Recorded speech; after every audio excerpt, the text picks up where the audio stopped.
Oui, bonjour à tous. Je suis Guy Michel Noël, votre formateur en BTS MCO et NDRC, et notamment dans la matière donc gestion opérationnelle que je maîtrise parfaitement.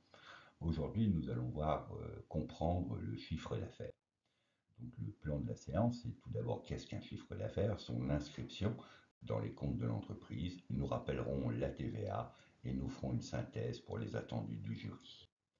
Le chiffre d'affaires, c'est tout d'abord un élément de dynamique commerciale très important pour l'entreprise.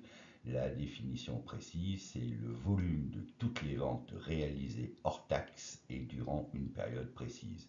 Une période qui peut être une journée, une semaine, un mois, un trimestre, un semestre ou une année. Il est très important de suivre cet indicateur quotidiennement. Les différentes ventes possibles sont tout d'abord la vente de produits finis, la vente de véhicules, la vente de vêtements, la vente de meubles, la vente de matières premières. Vous avez ensuite la vente de produits semi-finis. Donc c'est tout comme les produits finis, des biens matérialisables, ça peut être des composants d'un produit global.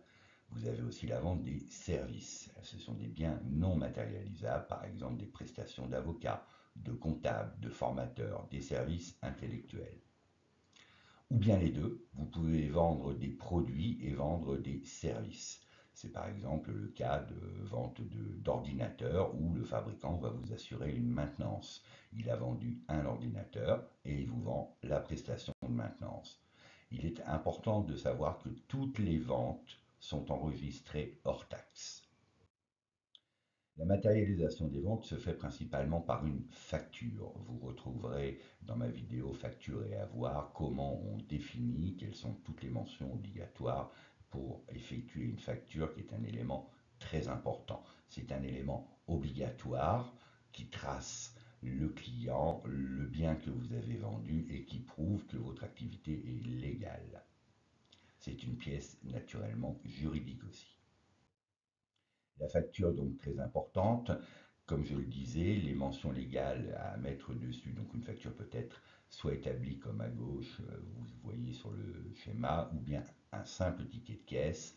Mais ce qui est bon à savoir, c'est que les mentions légales sur la facture doivent être les coordonnées de l'entreprise, ainsi que son adresse, son inscription au registre du commerce, c'est-à-dire le SIRET, le prix unitaire hors taxe du produit qui est vendu, la quantité, la référence aux besoins et le taux de TVA utilisé. Sur la facture, nous mettons le montant hors taxe, le montant de la TVA et le montant TTC qui doit être acquitté par l'acheteur.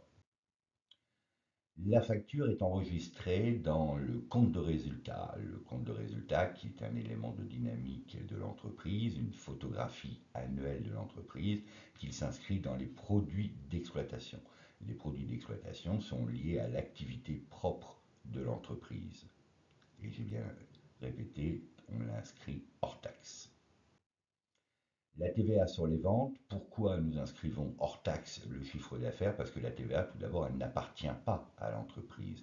L'entreprise, elle est simple collecteur d'impôts au nom et pour le compte de l'État.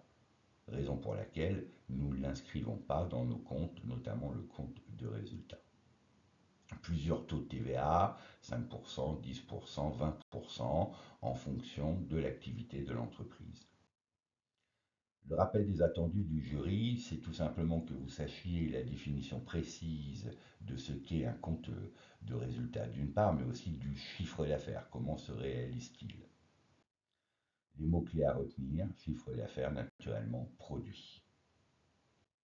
N'oubliez pas que le succès, c'est vous-même dans votre BTS, c'est vous-même qui êtes acteur de votre succès. Nous, formateurs, nous ne sommes là que pour vous accompagner. Vous retrouverez toutes mes vidéos sur la chaîne, sur toutes les matières du BTS MCO et NDRC. Je vous remercie de me suivre. Inscrivez-vous, abonnez-vous pour pouvoir être les premiers à suivre mes vidéos. À bientôt, merci.